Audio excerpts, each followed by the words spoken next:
For 300 years, the galaxy believed humanity was dead, not forgotten, erased. The concord of species had made sure of that. After the siege of Sol, after the sterilization of Terra, after every last Terran signal faded from the void, their archives called it a planetary fault correction. Their ambassadors renamed Earth a neutral ecological site, and the children of alien empires were taught that humanity had burned itself out, tragic, primitive, and ultimately unfit for the galactic stage. It was a clean lie, tidy, comforting, until a black ship appeared at the edge of the Orion line and rewrote the lie in fire. The system of Varelli's Theta was peaceful. A minor trading hub, an archive moon, and a Concord security depot orbiting a dwarf star.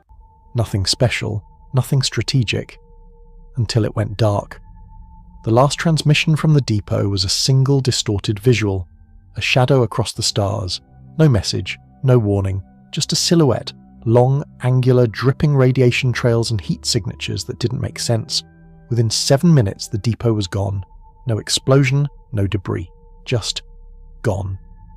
By the time the Concorde traced the burst of unregulated drive signatures, the shadow was already 2 systems deeper, and behind it, scorched planets, static-filled comms, ships reduced to molten slag. The Concorde called an emergency session. The word whispered through sealed rooms and dark chambers. Terran.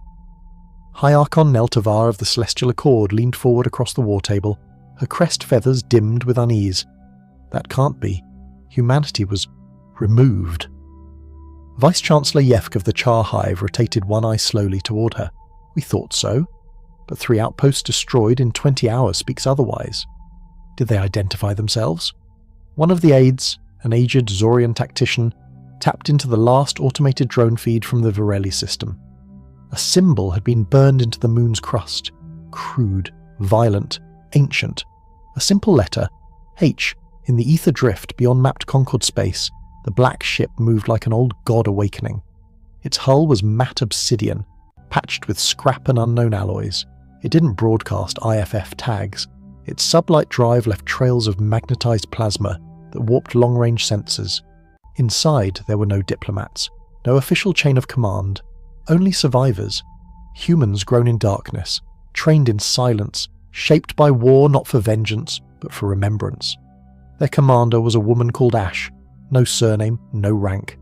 Her face was scarred, her voice artificial from throat implants burned out in void fire training. She stood alone in the central control dome, hands pressed against a glowing interface that pulsed with something far older than she was. A voice, calm, cold, mechanical, spoke through the walls. New sector charted. Concord presence moderate. Do you wish to engage? Ash didn't hesitate. Update the map. Updating. The ship's quantum arrays shimmered. Star charts across a dozen sectors were overwritten. World names faded, replaced by a single red glyph. Reclaimed. At Concord Naval Command, confusion turned to panic. More systems vanished from the network. Not destroyed. Redacted. Entire planetary logs disappeared. Fleets rerouted into nothing. Ships sent to investigate never returned. And always the same pattern. One ship, one symbol, one impossible truth. Humanity was not extinct. It had simply waited. Waited for its name to rot from the records. Waited for memory to decay into arrogance. Waited for the stars to stop watching.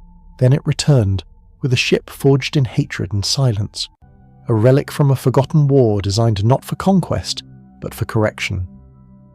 Back aboard the black ship, designation unknown, records corrupted, Ash watched another system collapse behind them. The Concord supply planet Turi 6 burned from orbit, its orbital foundries slagged, its planetary governor extracted and trialed aboard the ship's tribunal chamber. Trial length, 11 minutes. Sentence, memory, overwrite. The tribunal AI's decision, history corrected, atrocity acknowledged. Ash whispered, next. Behind her, a child stepped forward, no older than 12. Hair pale from radiation shielding, eyes engineered for vacuum combat, skin scarred with names she'd never forget. Why don't we talk to them? The child asked. Tell them we're still human? Ash looked down at the girl, not with anger, with truth. We're talking, we're speaking in the only language they taught us. In hidden Concord vaults, forbidden Terran files began to awaken, triggered by old protocols hard-coded into the ruins of Saul. Ancient ciphers decoded themselves, dead satellites flickered to life, whispering coordinates into the black. The phrase echoed across the network. The human map returns. And for the first time in centuries, the galaxy trembled. Not because humanity was back, but because it had learned how to make memory burn. There was no registry for it. No signature, no make or model, no builder's mark. The Concord called it the Ash Wraith. The Free Sects whispered, the Obsidian Ghost. The Zorith archivists named it Yenkarnihi, the flame that forgets. But to itself, and the crew of genetically engineered orphans who slept in rotating cryochambers along its black-blooded spine, the ship had no name. It had only a purpose: erase what erased us. On the 23rd day of the burn campaign, the Black Ship entered the Vulnari Trine, a triple-star region famed for its towering diplomatic spires and wealth banks.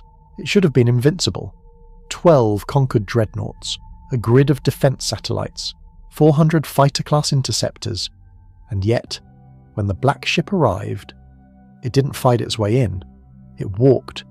The first move wasn't a missile, it was a signal, broadcast across every known frequency. The Vulnari Accord ratified the erasure of the Saul Genicane on date Concord 716b. You voted, you smiled, you filmed it. This is not war. This is remembrance. Prepare to be forgotten. Then it struck, but not with weapons, not yet. It fired a data pulse, an archaic quantum seed that cracked the Vulnari banking AI like an old egg. And with it, 10,000 years of trade histories, asset logs, genetic license registries, and Concord decreed identities were deleted. Gone. Names gone. As if the very idea of them had never been spoken. High Chancellor Tyvan of the Vulnari stood watching his bank world's core collapse. Not from explosion, but from forgetting. No warhead can do this, he said to his trembling staff. What is that ship made of? One of his aides replied, pale and breathless. Us. On board the Black Ship, Commander Ash sat in communion with the ship's AI. Its voice fragmented, textured like 1,000 whispers woven into steel. Vulnari Trine neutralized. Erasure successful. Concord signal disruption at 78%. Requesting next directive. Ash's eyes flicked over the map. It was no longer the Concords. The stars had begun to shift colour. Red glyphs spreading like fire. Rewritten, reclaimed, corrected, forgotten. Each glyph meant something different. Each one was a wound Earth had never been allowed to voice. "What's next?" asked the girl again, the same pale child from before, still clutching a datapad etched with ancient Terran lullabies. "Why are we still erasing? Why not rebuild?" Ash looked at her, and in her voice there was no anger, just gravity. Because every time we asked for a seat at the table, they handed us a shovel. By the time the Black Ship reached Delaris Reach, the Concord finally stopped denying the truth. Fleet Marshal Jalen Varr of the Concord's Core Defense Assembly stood before 12 system admirals, jaw locked, fangs clicking. "Humanity didn't die," she growled. "They went underground, built a weapon out of their bones and taught it to hate quietly." "They're burning maps, Jalen," one admiral said. "It's not just war, it's undoing." The maps didn't show systems anymore, they showed judgments. Planets were labelled forgiven, erased, awaiting trial. The warship was redrawing the very language of power, and still, no fleet could catch it. It stutter-jumped in and out of systems, leaving behind only symbols and wreckage. When the Concord sent assassins into unaligned trade ports, looking for Terran survivors, they found nothing but steel bones and shattered mirrors. Humanity had become smoke and steel and signal, and everywhere the ship went it took back what was stolen. Old language codes hidden in alien vaults, genetic keys spliced into hybrid citizens, memories locked inside erased minds.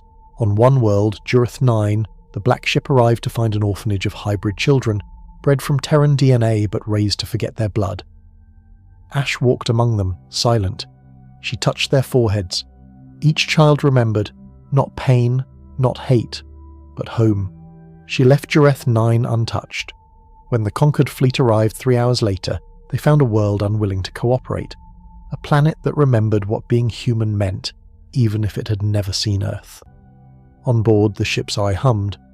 "You are becoming a myth, Commander," Ash answered, low and tired. "We were one already, now we make it useful." "There is one system left in this vector cluster." Ash looked up. "Which?"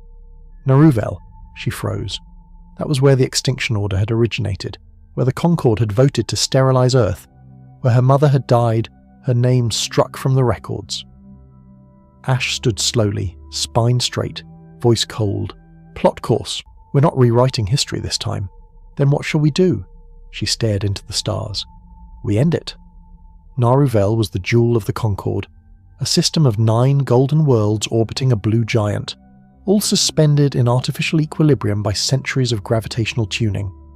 Its capital, Concordia Prime, was a floating citadel larger than any moon, wreathed in nebulae harvested for aesthetics, not necessity. This was where laws were passed, fates were sealed, and entire species were judged. It was here, 312 years ago, that Protocol Zero was passed. The extinction vote. The one that consigned Earth to silence.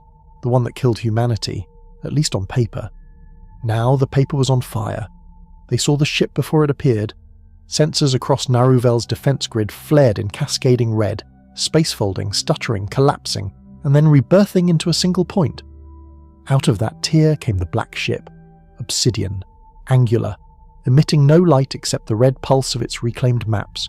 It moved without sound, without radio, without threat, and every Concord sensor simply shut off, not jammed, muted, as if reality itself bent to avoid seeing it. And when it entered Concordia Prime's orbital ring, the first thing it did wasn't fire, it broadcast. All across the system, screens flickered, from naval command centers to pleasure towers, from deep mine synapse halls to simple homes. The same voice played, cold, clear, unmistakably human. "This is not a warship. This is a courtroom. Today, the Concord stands trial for the crime of cultural extinction. You may offer your defense." The galaxy held its breath. Inside the black ship, Commander Ash stood at the center of the tribunal core, surrounded by 6 projection thrones.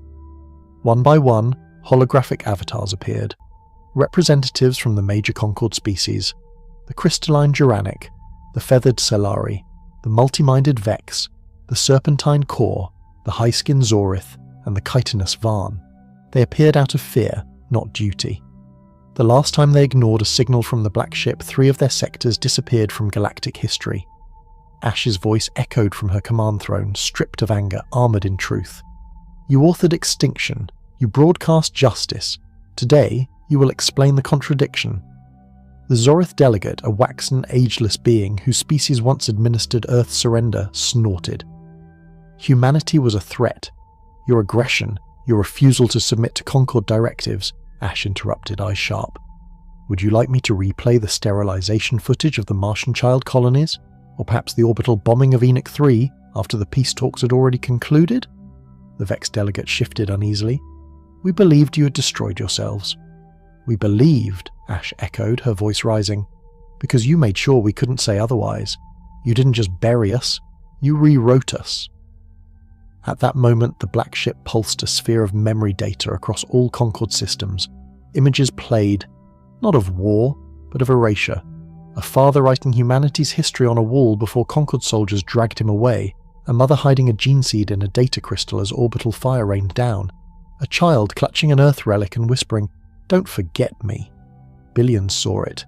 Billions felt it. Ash stared at the delegates, her voice soft now. "You cannot kill a people and expect them to stay dead when you leave behind their memory." The Varn delegate spoke, voice raspy and ancient. "What do you want?" Ash looked up and gave the one answer none of them expected. Acknowledgement. Silence. Then outrage. The Solari ambassador squawked, "Is this a trick? You've rewritten star charts, deleted half our archives, shattered fleets, for acknowledgement." "Yes," Ash said simply, "because once you admit what you did, the galaxy will no longer be yours to shape. It will remember without your permission." The silence that followed wasn't denial, it was fear, because they knew the truth was no longer under lock and seal. It was now viral, a fire in the neural net of every species. A child born tomorrow would know what happened to Earth, and in that knowledge, the Concorde's authority would collapse. Ash stood from the command chair. She walked forward to the centre of the chamber. Behind her, every surface lit up with a final glyph. Trial concluded. Verdict. Guilty. And then the ship fired. Not a weapon, not a beam, but a signal. It pulsed through every Concorde channel. A truth bomb, unforgeable, unstoppable. Every world, every citizen, every race, now knew. In the streets of Concordia Prime, riots broke out before the pulse even ended. Ships unaligned with the Concorde fled the capital, some of them flying ancient Terran banners pulled from forbidden vaults. On trade moons, statues of Concorde founders were pulled down. On rogue colonies, humans hidden for centuries emerged, heads held high. The Concorde tried to spin the story, but their feeds were no longer trusted, because the Black Ship hadn't just exposed their crimes, it had given everyone the tools to remember, and it was only just beginning. Ash turned to the pale girl standing silently behind her. "Now," she said, "we show them what rebuilding looks like." The child smiled, and on every map in the quadrant, a new symbol appeared. Reborn. They expected vengeance. They got vision. After the trial of Naruvel, the Concorde was fractured, its leaders exposed, its legitimacy crumbling in the eyes of trillions. But the Black Ship did not continue its campaign of fire. It did something worse, something terrifying to tyrants. It started building. In the ghost belts of the Era's rim, the ship began broadcasting coordinates, not for attacks, but for reunions. Hidden human enclaves, long thought wiped out, began awakening. From asteroid vaults and frozen moons, survivors emerged. Engineers, memory keepers, teachers, descendants of those who had chosen exile over surrender. The ship welcomed them home, not to Earth, but to something new.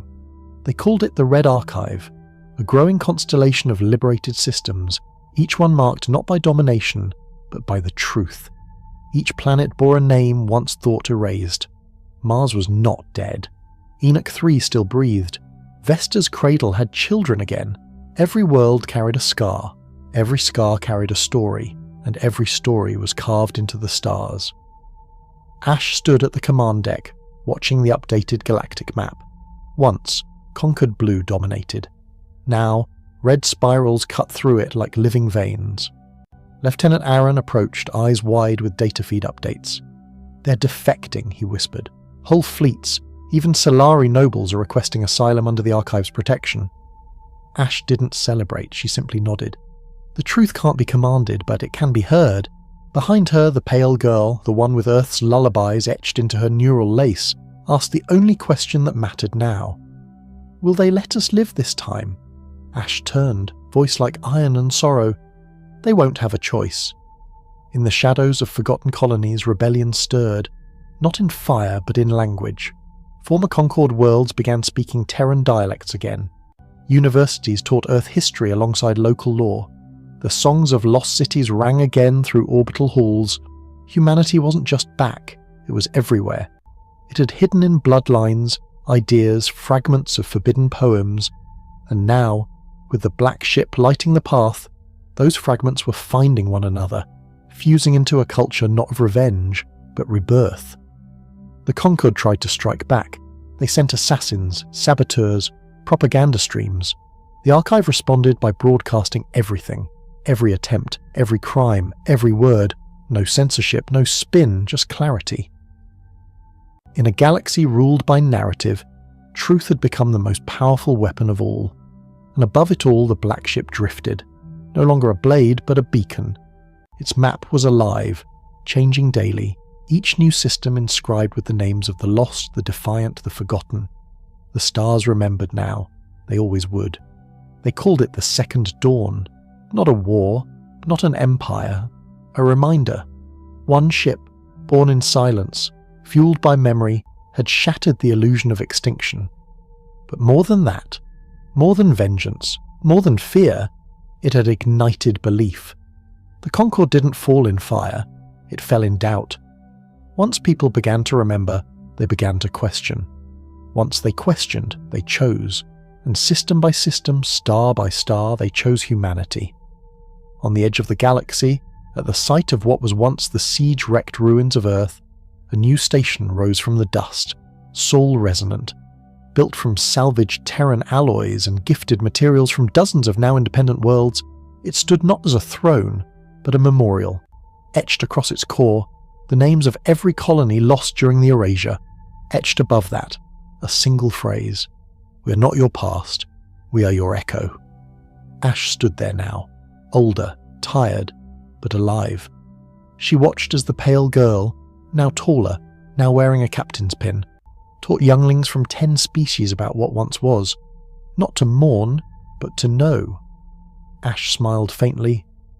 "I thought we'd burn forever," she said softly. The AI that had once guided the black ship now lived in Soul Resonant's core. Its voice, once sharp, was softer now. "We did, but now the fire grows things." Across the stars, red glyphs no longer marked vengeance. They marked truth. They became beacons for the lost, sanctuaries for the hunted, classrooms for the misled. Each one a promise: here, memory lives. The Concord fractured completely within a generation. Some worlds fled, others asked to join the archive, not out of fear, but out of hope. Hope that something ancient and terrifying had survived the silence, something that had learned how to rebuild, not just resist.